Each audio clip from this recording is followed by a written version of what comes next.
siguro kung hindi ko sinend yung message, siguro buo pa rin yung pamilya namin. May kasalanan po kasi ako sa kanya nagawa. Nagkaroon po ako ng connection with my crush, pero nagkaroon po ako ng parang flirt conversation dito sa naging high school crush ko po. Inaamin ko po talaga ng mga time na yun na kinikilig din po talaga ako. And then, hindi ko po kasi kaya DJ Rocky yung parang mag-cheat talaga. So, inamin ko po dun sa partner ko. The sad part po kasi sa akin is that parang pinagtulungan po nila akong dalawa nung friend ko tsaka nung ex-partner ko na dahil nagkwento pa po siya about sa SEX life namin dun sa friend ko. And then, wild po kasi tong friend ko na to. Parang nire-request niya dun sa friend ko na magkita sila, then ibubuko juice siya ng friend ko hanggang sa, sobrang gulo na po nung relationship namin.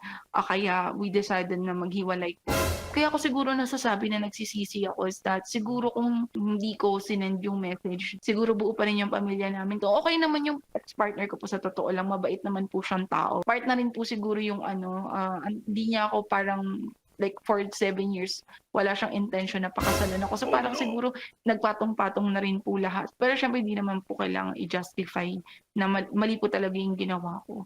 Tapos ngayon po, parang naaano ko po sa anak ko minsan, galing po siya sa school, tinatanong niya sa akin, siguro po na-discuss nila sa school about family. Sabi niya, "Mom, bakit hindi kami magkasama ng daddy niya?" Sobrang hirap po pala ng gano'n. Kaya sobrang nagsisisi po talaga ako. Tapos alam mo masama po talaga 'tong nararamdaman ko kasi may partner na po ako ngayong bago. Pero, nung nalaman ko po na nagkaroon na ng girlfriend yung ex ko, may part po sa puso ko na kumirot po, eh.